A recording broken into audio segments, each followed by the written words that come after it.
তুমি আমার নাতনিকে ভালোবাসো? হ্যাঁ স্যার। এইটা তোমার গিফট? হে, খুলে দেখ ওই অকর্মাটা কি দিয়েছে। ও আমার একমাত্র নাতি, জিএম ডেস কোম্পানি মালিক অসীম রয়।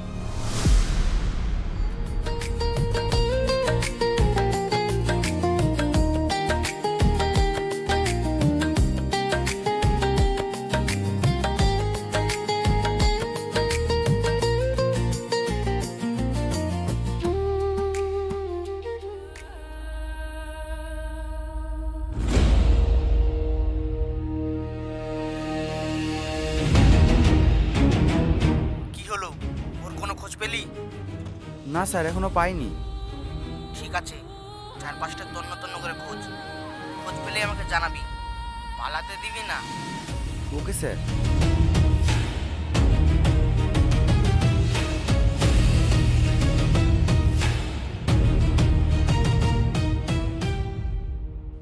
তুমি এইভাবে কার থেকে লুকোচ্ছ? আর ওরা কারা? আর তুমি এইভাবে ওদেরকে দেখে লুকোচ্ছই বা কেন? আরে ও কিছু না, চলুন, দেরি হয়ে যাচ্ছে।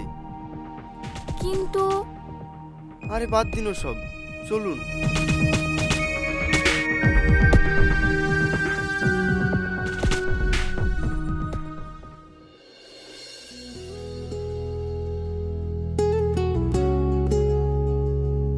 হ্যালো, ম্যাডাম, আপনি কল করছেন এত রাতে?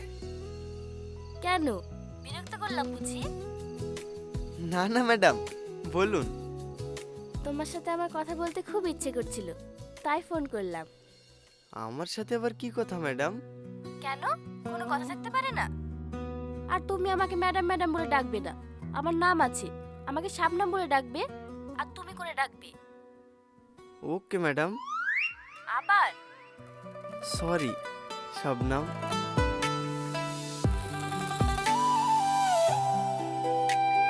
একটা কথা বলবো?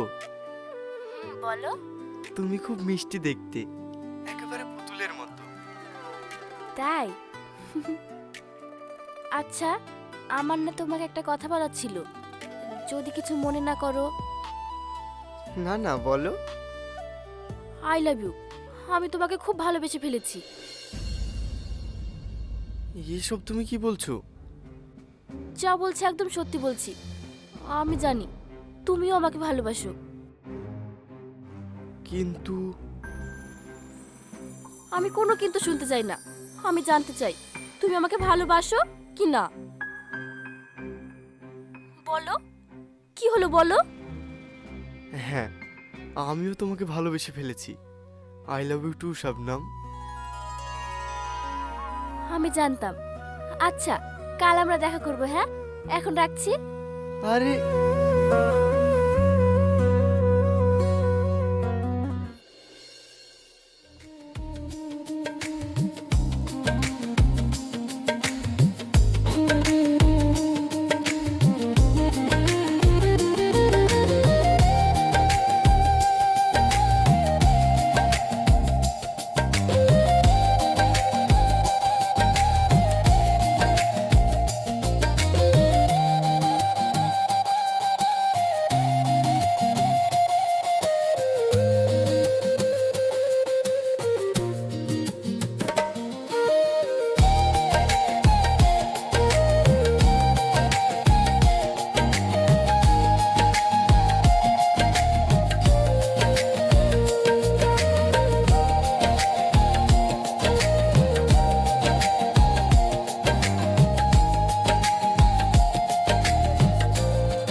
আচ্ছা অসীম, তোমার পরিবারে কে কে আছে?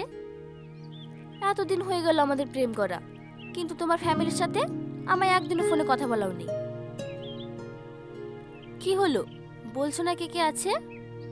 আ আসলে আমার ফ্যামিলিতে কেউ নেই, আমি একাই। এই টোটো চালিয়েই আমার দিন চলে যায়। কি, তোমার কেউ নেই? খারাপ করো না। আজ থেকে আমিই তোমার সব। সুখে দুঃখে সবসময় আমি তোমার পাশে থাকবো। তুমিও আমাকে কথা দাও সারা জীবন আমার পাশে থাকবে। কিন্তু শাবনাম, আমার মতো ছেলেকে কি তোমার ফ্যামিলি মেনে নেবে? কোথায় তুমি আর কোথায় আমি? সব বাবা মা তার সন্তানের সুখটাই দেখে, যে তার সন্তান সুখে থাকুক। আর আমার সুখ যে তোমার সাথেই অসীম। আমার সিদ্ধান্তে ওদের কোনো আপত্তি থাকবে না। দেখো, ওরা তোমাকে মেনে নেবে। তাও আমার খুব চিন্তা হচ্ছে। আমি যে তোমাকে হারাতে চাই না। তুমি কোনো চিন্তা করো না, আমি আজ বাড়িতে আমাদের বিয়ের কথা জানাবো। তুমি কাল আমাদের বাড়িতে এসো।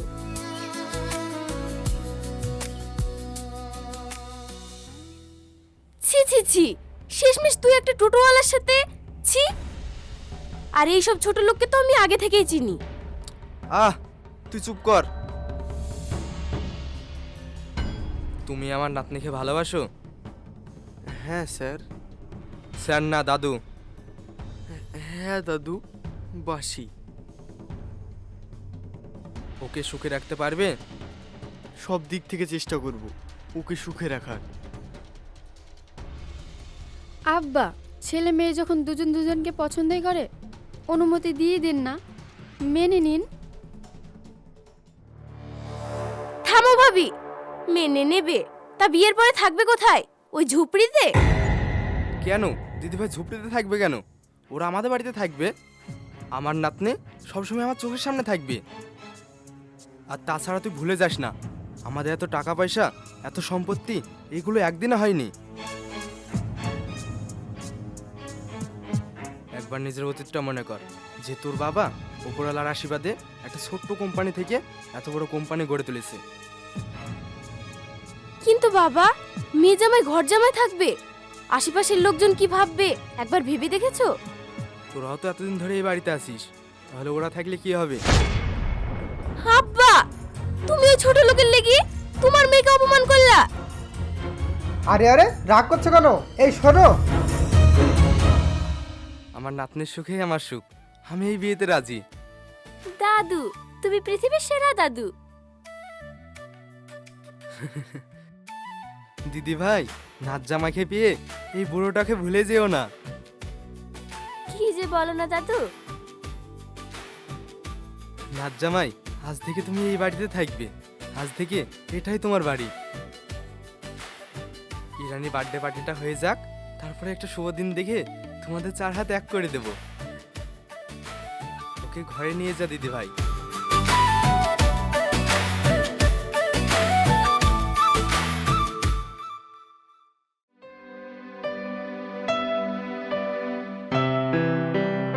বসো বাবা। ওই ছোট লোকের সাথে আমি এক টেবিলে বসে খেতে পারবো না। প্রীতি, তুই কিন্তু খুব বাড়াবাড়ি করছিস। দাদু থাক না, আমি পরে খেয়ে নেব। এমনিতে আমার খিদে পায়নি, আপনারা খান।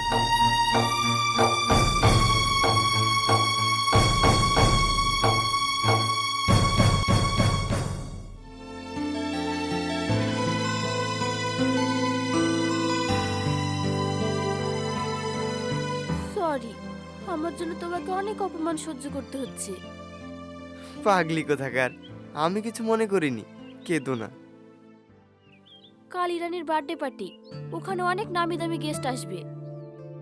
এই পার্টিটা ভালোভাবে হয়ে যাক, তারপরে দেখো সব ঠিক হয়ে যাবে। জানি, এমনিতেও সব ঠিক হয়ে যাবে, কিছুদিনের অপেক্ষা। মানে? ও কিছু না। অসীম কিছু একটা লুকোচ্ছে আমার কাছ থেকে, কিন্তু সেটা কি?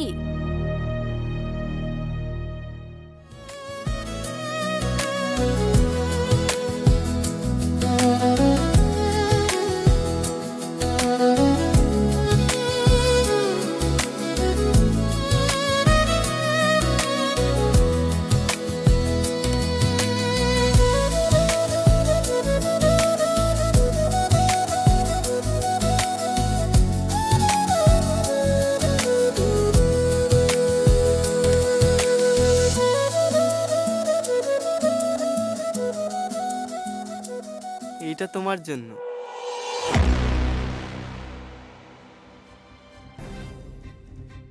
এইটা তোমার গিফট? তা কি আছে এর মধ্যে? হে, খুলে দেখ, ওই অকর্মাটা কি দিয়েছে, সবাইকে খুলে দেখা।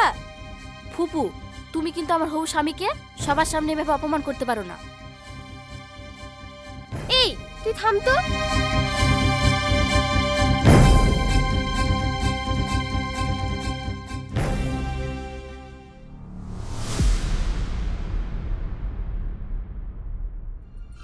এ কি, এ তো হীরের আংটি।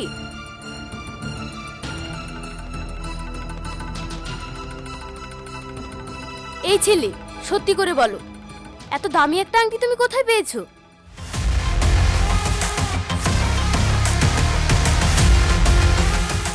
নিশ্চয়ই চুরি করেছে। দেখো বাবা, দেখো তোমার হবু নাজ্জামের কাণ্ড দেখো।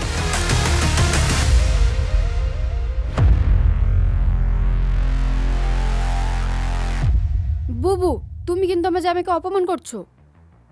মা তো ঠিকই বলেছে মামি, এত দামি একটা গিফট অসীম কোথায় পেল?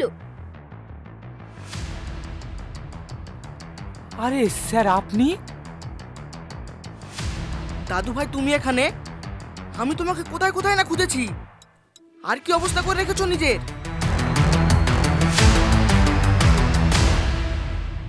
অসীম, ওনারা এসব কি বলছেন? ওনারা তোমাকে কিভাবে চেনে? ও আমার একমাত্র নাতি, জিএমডিএস কোম্পানির মালিক অসীম রয়। কি? হ্যাঁ, আমি অসীম রয়, জিএমডিএস কোম্পানির মালিক। তাহলে তুমি এতদিন ছদ্মবেশে কেন বেড়াচ্ছিলে, আর আমাকে মিথ্যে কেন বলেছিলে? সব বলছি। আমার বাবা মা ছোটবেলায় আমাকে ছেড়ে চলে যায়। আমার দাদুই আমাকে আদর যত্ন করে বড় করেছে। এখন তার বয়স হয়েছে, সে চেয়েছিল আমি সংসারী হই। দাদু চেয়েছিল আমাকে সব দায়িত্ব দিয়ে সে এই বয়সে নাতি নাতনির সাথে খেলবে এবং আমরা দুজন তার খেয়াল রাখবো। আমার দাদু ভাই আমার জোর করে বিয়ে দিতে চেয়েছিল, কিন্তু এখনকার মেয়েরা আমাকে না, আমার সম্পত্তিকে ভালোবাসতো। আমি একজন সৎ জীবন সঙ্গিনী চেয়েছিলাম, যে আমার সম্পত্তিকে না, আমাকে ভালোবাসবে। একদিন আমার বিয়ের জন্য দাদু বাড়িতে লোক ডাকি, সেই দিনে আমি পালিয়ে আসি। আর দাদু আমাকে খোঁজার জন্য কিছু লোক পাঠায়। দেখতে না শাবনাম, আমি মাঝে মাঝে কিছু লোককে দেখে লুকাতাম, ওই জন্যই। ফাইনালি এত কিছুর পর আমি আমার মনের মতো জীবন সঙ্গিনীকে পেয়ে গেছি। শাবনাম, আমাকে বিয়ে করবে? হ্যাঁ অসীম, আমি তোমাকে বিয়ে করব।